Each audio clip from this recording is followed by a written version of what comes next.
જાણ્યા પછી સૌ સંતો રે સમજીને મૌના રહેવું. જાણ્યા પછી સૌ સંતો રે સમજીને મૌના રહેવું. આપણે આગળના ભજનમાં જોયું કે પ્રભુ તું મને ક્યાં મળે, કોઈ કોઈ તાકે પ્રભુ તું મને ક્યાં મળે. હવે ભગવાનને જોડ્યા પછી પરિસ્થિતિ કેવી હોય, જોડ્યા પછી જીવની દશા કેવી હોય. આપણા જીવન જેવી સામાન્ય પામર માણસ જેવી દશા ન હોય. એના વિશે આ વાત છે કે જાણ્યા પછી સંતોની દશા કેવી હોય છે. જાણ્યા પછી સૌ સંતો રે સમજીને મૌના રહેવું. જાણ્યા પછી સૌ સંતો રે સમજીને મૌના રહેવું. સંસાર અનુસાર જાણી રે પછી કાદી નહીં જમવું. સંસારનો સાર જાણી રે પછી કાદી નહીં જમવું. ભગવાને પામ્યા પછી રખડવાનું હોય, વડોદરા જવાનું હોય, અમદાવાદ જવાનું હોય, ગામે ગામ જવાનું હોય. રૂબરૂ ભગવાન મળ્યા બાજરી એને ચોક્કસ જવાનું હોય. તમે કઈ જગ્યા કહો, બદ્રીનાથ જો કે કેદારનાથ ચો જતો. હા મહારાજ હોય સંગીતા પેલા ઘેર સંગીતા પેલા ઘેર બેઠા. હવે કોઈ પાણી એવીને ખોરવા જાય ખરા? હા ઓમાંથી કોઈ બીજા બારલા તો જાય પણ ઓમાંથી તો કોઈ ના જ જાય. એમ પ્રભુને જોડ્યા પછી આપણે ક્યાં આગળ ખોરવા જશું? કોઈ ઠેકાણું કઈ જગ્યા છે એમ કહેવાય. કઈ ડમવાનું તો રહેતું જ્યારે જોડ્યા છે ને એ તો મન થઈ જશે, ધન થઈ જશે અને ઘરે મસ્ત તે એના ગુણો થઈ જાય. અને ચાય ખવડાવવાનું કરતા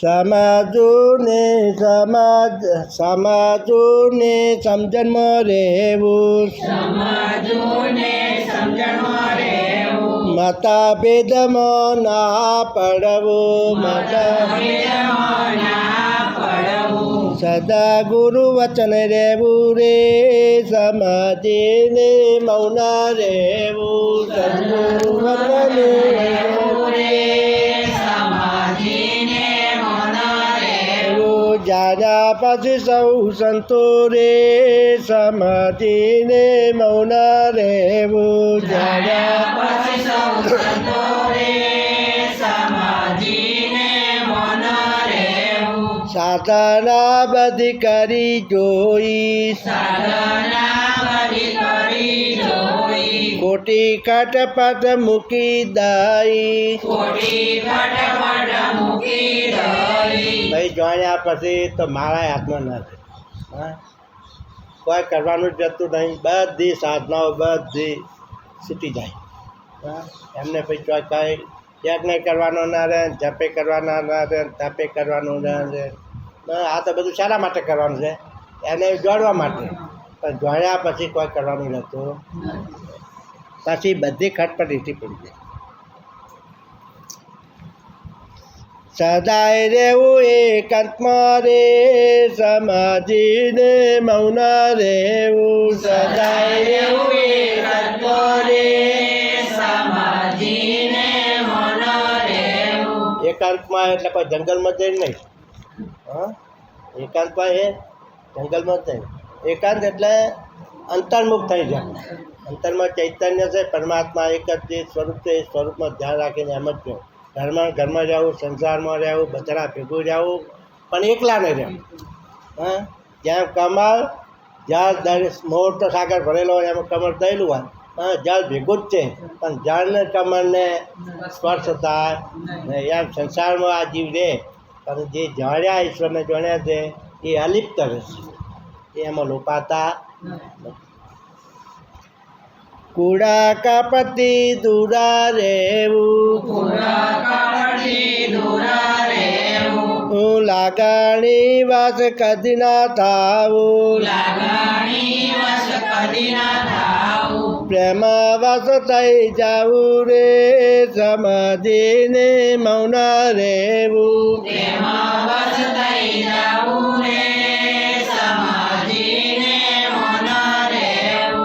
આપણે બધા કેવા છીએ? લાગણી વચ્ચે હા એટલે આપણે શું લાગે ખબર છે કે મને તમારા ઉપર ખૂબ પ્રેમ છે, એટલે એ પ્રેમ ના કહેવાય. હા, એ લાગણી વશ કહેવાય. હા, લાગણી વશને ને ઈશ્વરને તો ઘણું છેટું છે. હા, ઈશ્વરને લાગણીને કોઈ મેળ ના આવે. હા, લાગણી એટલે મમતા, મોહ. મોહ ને મમતા એ ઈશ્વરને તો અનુકૂળ આવે. લાગણી વશ રહેવું અને પ્રેમ વશ રહેવું. હા, જીવ અને ઈશ્વરને પ્રેમ કરશે અને એક લાગણી છે એ વસ્તુ આખી જુદી છે.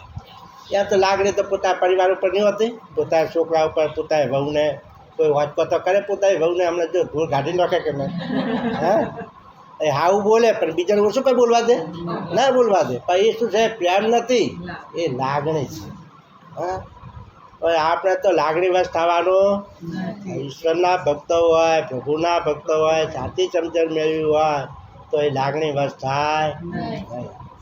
લોકો આ તું સંકટ આવી પડે રોવા બેહો, એ લાગણીમાં રોવા છે. હા, દુઃખ નહીં થતું. કોઈ સંકટ આવી પડે સીધું આપણે દુઃખ થાય, આપણા હાથમાં વસ્તુ હેડે જાય. કોઈક આવે તો બધી ફરિયાદ કરવાની ઈચ્છા થાય કે મારે થવામાં તો એમ આ લાગણી વધશે. હા, જ્યારે સાચી સમજણમાં સંતની ભૂમિકામાં લાગણી વશ નહીં, પ્રેમ વશ. ઈશ્વરને જે ગમ્યું કરું છું, ઈશ્વરને ગમ્યું છે. કુડા કા પરથી દૂરા રહેવું, કુડા લાગણી વશ કદી ના રહેવું,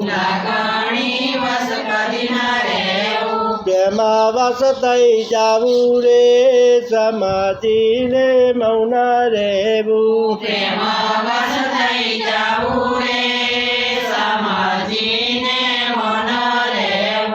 તમે આટલા બધા હોનારા થાય ભગવાન આગળ ધરાવ. હા, પછી આપણે કેવું થાય, આટલો કે પૈસા આલ્યા આટલા થાવ હોનારા મૂક્યા તો ભગવાનને લાગણી નહીં થતું. હા, ભગવાન લાગણીથી ના આવે. હા, હવે પ્રેમ વશ થઈ ગયો તો તમારે જો આપણે કેવા દોડીને આવે, વગર આમંત્રણ દોડીને આવે. હા, ભગવાન લાગણી વશ નહીં જોતા. હા, ભગવાન પ્રેમ વશ થઈ જાય. અને ભગવાન પ્રેમને જ વશ છે. આપણે નહીં કહેતા હા, વાલો મારો પ્રેમનો વશ. હા, પરમાત્મા પ્રેમને જ વસતા છે, એ લાગણીને વશ નહીં થાય. લાગણીનો તો વશ તમારા મારા જેવા થાય. હા, તમારા મારા જેવા. તમે મારા સારું રાખો. હા, તો મારે તમારા ઉપર લાગણી રાખવી પડે. હા, 12 મહિને 25 રૂપિયાની આવક હોય મારે લાગણી રાખવી પડે. હા, એમ આપણે જે સંસારના જીવો છે એ લાગણી વચ્ચે છે. અને એ વળી સ્વાર્થના કારણે તમે 25 રૂપિયા હાલો તો લાગણી રાખો, નહીં તો શું લાગણી રાખો. કોઈ 25 રૂપિયા પગે મૂકે તો હું લાગણી રાખું, કોઈ હાલે નહીં, કોઈ 12 મહિને રૂપિયા મૂકે નહીં તો આપણે શું લાગણી રાખવાના. એટલે આ જગત બધું મિથ્યા છે, એ સ્વાર્થનું ભરેલું છે. તમે કંઈક રાખશો તો તમારા ઉપર લાગણી રાખશે, નહીં તો કોઈ લાગણી રાખશે નહીં. પણ હરિના માણસો, પ્રભુના ભક્તો લાગણી વશ નહીં, પ્રેમ વશ થશે. હા, અને પ્રેમ એ પરમાત્માનું સ્વરૂપ છે. આ કોઈયાને આ દેહને પ્રેમ કરવાનો નથી. જે અંદર ચૈતન્ય બેઠો, પરમાત્મા બેઠો, એની સાથે પ્રેમ, એ જ એનું સ્વરૂપ જ છે. એટલે ઈશ્વરનો જ પ્રેમ કહેવાય. પ્રેમ એ કોઈ વસ્તુ નહીં, કોઈ પદાર્થ નથી. હા, એ તો નિસ્વાર્થ, સ્વાર્થ વગરનો જે માત્ર ઉપર પ્રેમ. હા, વણા પર કરો, વણા પર ના રાખો એવો જ નહીં. હા, કારણ કે દરેકમાં એનો એ જ છે. હા, એટલે નિસ્વાર્થ એને કીધો છે અને ઈશ્વરનો પ્રેમ. જગત બધું પ્રભુમય જાણવું, જગત બધું પ્રભા શંકર જરીના ડરવું, પ્રભા શંકર બધે પ્રભુ ભરપૂર રે, સમાધિને મૌન રહેવું, બધે પ્રભુ ભરપૂર રે, સમાધિને મૌન રહેવું. જાણ્યા પછી સૌ સંતો રે, સમાધિ રે મૌન રહેવું, જાણ્યા પછી સૌ સંતો રે, સમાધિને મૌન રહેવું. સંસારનો સાર જાણી રે, પછી કદી નહીં ડમવું, સંસારનો સાર જાણી રે, પછી કદી નહીં ડમવું. કૃષ્ણ કનૈયા